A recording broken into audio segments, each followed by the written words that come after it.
the attached staff report, resolution 2011-024, awarding construction contract. Approve the contract. I'll second. Motion by Mr. Hansi, second by Mr. Bunkie. Any comment? All in favor of the motion say aye. Aye. All opposed? And the motion passes. Let's move on to 8D, consideration of receiving, thank you, Dave. Thanks. Consider for you receiving financial information from Tom Suri, F&L Management, regarding the Guardian Inn Motel. Staff will provide updates. Runner, passing out a conversation that we had with Tom and Mike Lubani regarding, how much for you? Regarding sort of the latest information that's been in front of the council. If council recall, back in April, they had directed staff and Tom.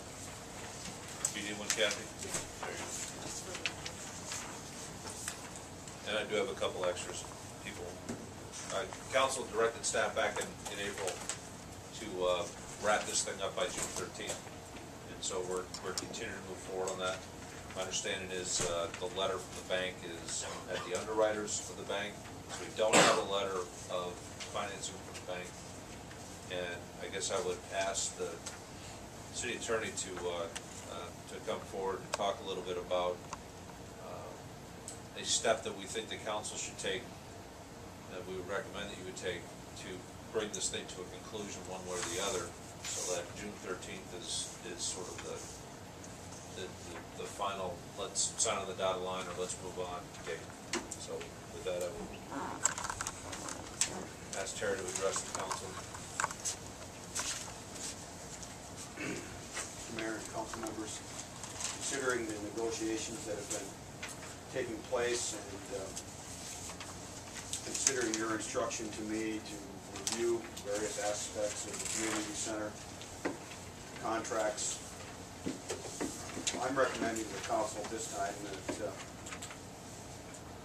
council pass a resolution or a motion indicating that June 13th, 2011 would be the official date of abandoning the projects with F&L Development Incorporated, Guardian Inn LLC, Guardian Inn of Rushford LLC, and Mr. Tom Suri, their successors and their signs or any affiliates, unless on or before that date the developer presents to the city of Rushford an acceptable written letter of financing that will allow for completion of projects and such other items as may be required by the city of Rushford business subsidy policy and Minnesota state law.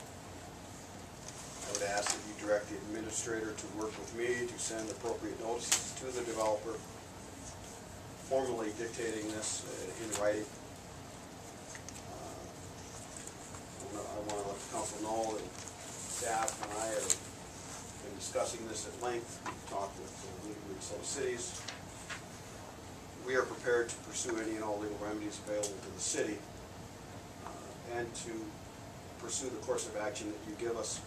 I'm requesting that you give us some course of action on this and you set a deadline so that we can move forward and move along. Are there any questions for me on that?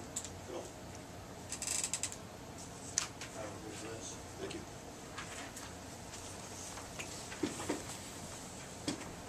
Second. Motion by Mr. Robertson, second by Mr. Dahl. Let's discuss. Once again, Ron, the purpose of this is to put an end date to this discussion. What I heard from council repeatedly is that we need to make a final decision. It sounds as though it's in the bank's hands. They're going to come forward with a letter here very soon. And I just want to get things finalized and firmed up so that we can seal this deal one way or the other in early June.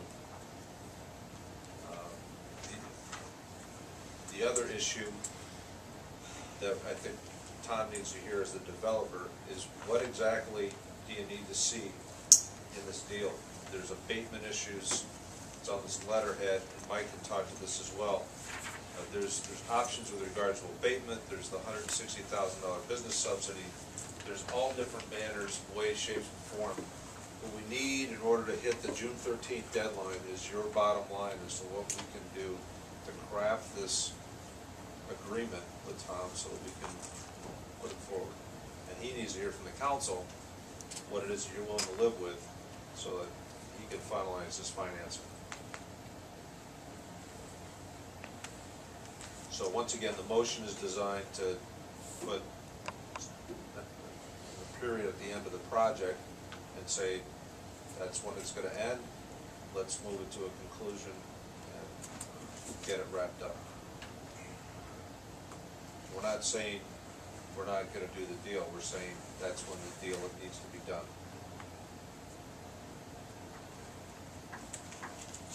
Any comment, Mr. Suri? Mr. Mayor, Council, as I review the issues on the table, in October, November, I met with the bank as far as the funding, and we had two problems that we attempted to address, and that was the lack of local investors, and secondly, the high cost of the land and infrastructure. That led to a meeting on December 4th with the then President Roger Metz on the EDA, and the discussion of increasing the low-interest loan from $60,000 to $160,000 was discussed. That same afternoon, I met with two council members, EDA members, Vern Bunke and Ted Robertson, and we talked about the high cost of infrastructure and land, and to address that, remedy that the next couple of weeks, we then discussed with the EDA a $150,000 tax increment financing district. In February, the EDA passed both my requests for the extra $100,000 of low-interest loan and $150,000 of the tax increment financing, which, according to Mike Bubani, had to go through to $150,000 of tax abatement. 2 weeks ago, I handed out through the city administrator a letter that you received that evening on options of the 4-year consideration on whether or not to do the tax abatement, or another option was to transfer that into a incentive for the ownership of the community center. You had that information 2 weeks ago, and I guess probably you read it and decided it. This past week, I heard from council members that the 19 years for the tax abatement was a little bit too long. I voluntarily requested that we drop that to 12 years, and that we could either do the tax abatement for 12 years or turn that into a, you complete the community center and I pay back $450,000 at zero interest over a 20-year period of time. You have that documentation in front of you. If we're going to set a deadline for June 13th, I would respectfully ask you then to consider the low interest loan of $160,000 and the 12 years of tax abatement, so that I can relay that onto the bank financing, so that won't be a delay.